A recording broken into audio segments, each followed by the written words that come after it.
Welcome to day 4 of Mai Tai Madness week. The board is filling up a bit, but today we are shifting away from the kind of the high-proof rum bombs and diving headfirst into advanced cocktail science. So sent in by viewer Joe Mogel, this riff uses some acid adjustments and a floral liqueur. So this is the blood orange hibiscus Mai Tai. So Joe sent in kind of a fun note explaining that he views the classic 1944 Mai Tai as a template of sorts, a fluid formula where if you keep the core skeletal structure close, but swap out some of the flavor puzzle pieces, you end up with awesome drinks. And for this build, he went kind of full mad scientist almost. He wanted the rich profile of blood orange, but didn't have the acid to balance the Mai Tai. So Joe adjusted it using pure citric and malic acid powders to crank up the tartness of the blood orange juice until it mimics the acidity of fresh lime. And to back that up, he's pairing it with two awesome rums, Appleton Estate and Mount Gay, and also throws in some hibiscus liqueur. And it turns the drink almost a blood red crimson. And now personally, I love blood orange anything, so let's check out this riff and make the blood orange hibiscus Mai Tai. So we kick things off with orgeat, and as always this week, I am using Liqueur Company to keep everything simple, and keeping to Joe's custom kind of richer ratios for this build, we need 3/4 of an ounce of orgeat. And now for the science project, our acid adjusted blood orange juice. So by spiking the juice with a precise amount of citric and malic acid, we get kind of all that gorgeous blood orange flavor, but with the punch of lime. So according to the acid adjustment calculators I found online, you need 0.74 grams of citric acid and 1/2 of a gram of malic acid per ounce to get this to the tartness of lime. So we add those into the blood orange juice, and then we also measure out 3/4 of an ounce of our acid adjusted juice. And next up is the dry curacao replacement hibiscus liqueur. So use what you can get your hands on, and we need 3/4 of an ounce. And now we move on to our rums with an equal split base, starting first with the Barbados rum, Mount Gay Eclipse. And if you don't have Mount Gay Eclipse, Real McCoy or Dorley's 5-year will work here as well, but we need 1 full ounce.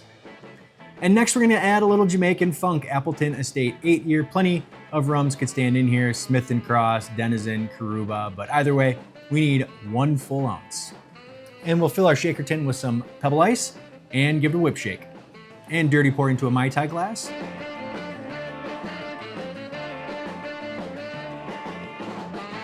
And garnish with some mint and an orange wheel. And there she is, Joe Mogel's blood orange hibiscus Mai Tai.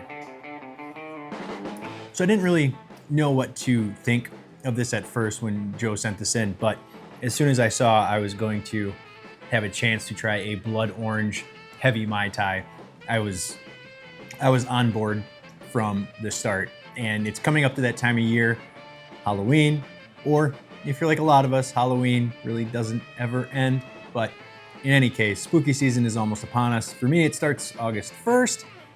For normal people, it starts a little later than that, but that's neither here nor there.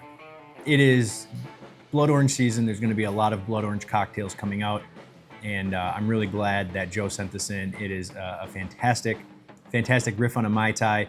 It's depending on the blood orange juice you can get. So here in the Valley, for the life of me, I could not find blood oranges anywhere. In fact, I found 1 pre-bottled blood orange juice, and that was it. I really couldn't even find it to deliver here, which was surprising. But so I got that. I can't remember the name of it, but I will put it in the description below. But it's supposedly organic, pure blood orange juice.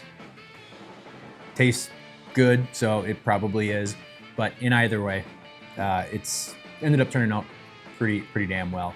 And as for the acid adjustments, there's a million videos on YouTube that will teach you how to do that. I will also link a acid adjustment calculator in the description below. It's pretty easy. Just make sure that you get a very precise food scale that is able to measure grams in 0.1% and if possible 0.100%. Because if you're not going to be working with large volumes, you are going to need those decimal points to really get the taste accurate, because it's very easy to go overboard with both citric and malic acid. So just keep that in mind if you don't have a food scale, or if you have an older one or even an analog one, you're gonna need to get a digital scale that has at least 1 decimal point for grams, 2 would be the best. 3 if they even exist. I'm not sure if they do, but that all being said, we're wrapping up day 4 of Mai Tai Madness week. As you can tell, the board is it's filling up. We got one more left tomorrow. I'm very excited to try that one as well. I would say it's the grand finale, but it might not actually be the grand finale. There might be a day 6 on Sunday, but thanks, Joe, once again for sending in this masterclass in cocktail chemistry. So yeah, the final drink hits the bar mat tomorrow. I will probably give out some awards. I'm not gonna rank them 1 through 5. I think I said that in an earlier episode. I don't wanna be an asshole and, you know, kind of rank other people's drinks above somebody else's. Since it was all viewer submitted, but there will be some fun awards that I will hand out tomorrow. So make sure to hit the subscribe button and hit the notification button so you know when that episode drops tomorrow. So that all being said, thank you so much for watching, everybody. Koli Maluna, cheers and enjoy.